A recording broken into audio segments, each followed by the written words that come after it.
సమభయముదారం పుస్తకంచాక్షహారం మణివలయమనోజ్ఞైః పాణిపద్మైర్దధానా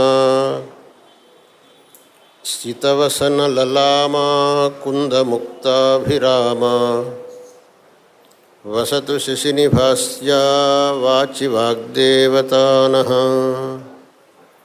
ఈ అహంకారమే మనకు బంధానికి కారణమవుతుంది. బంధం అంటే ఏమిటి? మళ్ళీ పుట్టడం, ఈ సంసార బంధం అని అంటారు. అంటే ఏమిటి? మళ్ళీ జన్మించటం, సుఖ దుఃఖాలు అనుభవించడం, శరీరం విడవడం, మళ్ళీ జన్మించడం. ఈ జన్మ మరణ ప్రవాహానికి సంసారం అని పేరు. ఎప్పటిదాకా ఈ జన్మ మరణ ప్రవాహంలో మనం ఉంటామో అప్పటిదాకా మనకు విముక్తి అనేది లేదు. శంకరులు అన్నారు కదా, పునరపి జననం పునరపి మరణం పునరపి జననీ జఠరే శయనం ఇహ సంసారే బహుదుస్తారే కృపయా పారే పాహి మురారే.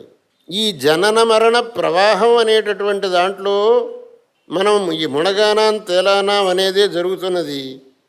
దీని నుంచి బయటపడాలి అని అంటే ముందర అహంకారాన్ని వదిలిపెట్టు. అలాగే మమకారం. గీతోపదేశం ప్రారంభమైంది ఎక్కడి నుంచి?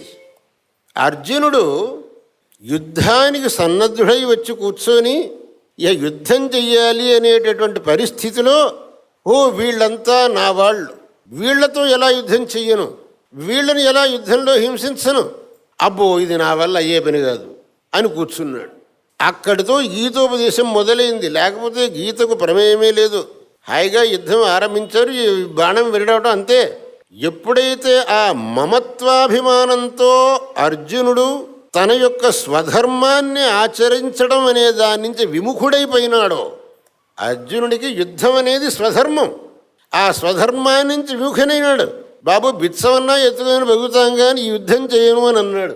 శ్రేయో భోక్తుం భైక్షమపీహ లోకే, భిక్షమెత్తుకన్నా బతుకుతాను కానీ యుద్ధం నాకు అక్కర్లేదన్నాడు. ఎందువల్ల? వీళ్ళంతా నా వాళ్ళు, వీళ్ళని ఎలా హింసించను అని. ఇహ అర్జునుడికి వేదాంత తత్వోపదేశం చేయక తప్పలేదు భగవంతుడికి. ఎవరయ్యా నా వాళ్ళెవరు, నీ వాళ్ళెవరు? ఇదంతా పాంథసంగమ భవసంగ ఖలు పాంథసంగమ అన్నారు. ఓ దారిన పోతూ లేదు రైల్లో పోతూ ఏదో కొంతమంది అప్పుడు కలుస్తారు రైలు పెట్టెలో కూర్చున్నప్పుడు.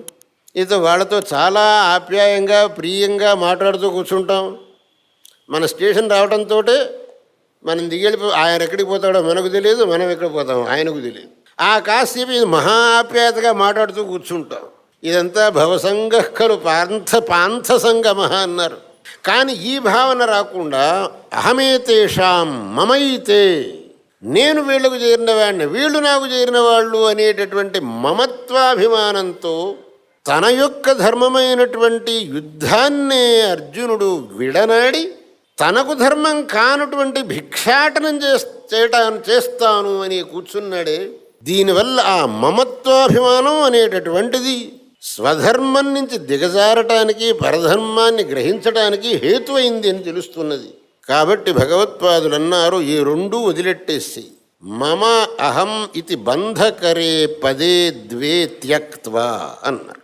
అంటే మరి ఎవళ్ళను నా వాళ్ళని అనుకోకూడదా అని అంటే, అనుకోండి. ఆ అనుకోవటం కేవలం కొంతమందినే నావాడే అందరూ నావాళ్లే అనుకునేటైతే అన్నారు. అయన్నిజ పరో వేతి గణన లఘుచేతసాం ఉదారచరితానాంతు వసుధైవ కుటుంబకం. అయన్నిజ పరో వేతి గణన లఘుచేతసాం. మనంతా అల్ప మనస్సులతో వీడు మటుకు నావాడు, వీడు పరాయివాడు అని అనుకుంటున్నా. నిజంగా మీ మనస్సు విశాలంగా ఉంటే అంతా ఈ దేశమంతా నాదనుకో. ఉదారచరితానాంతు వసుధైవ కుటుంబకం. లేదంటే అవి మమత్వమే అనేసి కొంతమంది అంటారు, బాబు ఇది చెప్పడం చాలా సులభం, దాన్ని ఆచరణలో పెట్టడం మటుకు చాలా కష్టమని. కష్టమే, ప్రయత్నించాలి. యత్నే కృతే ఇది నసిద్ధ్యతి కోత్ర దోష. యత్నం చెయ్యాలి. ఎందుకంటే దానివల్ల మనకు బంధం ఎక్కువైతున్నది కనుక.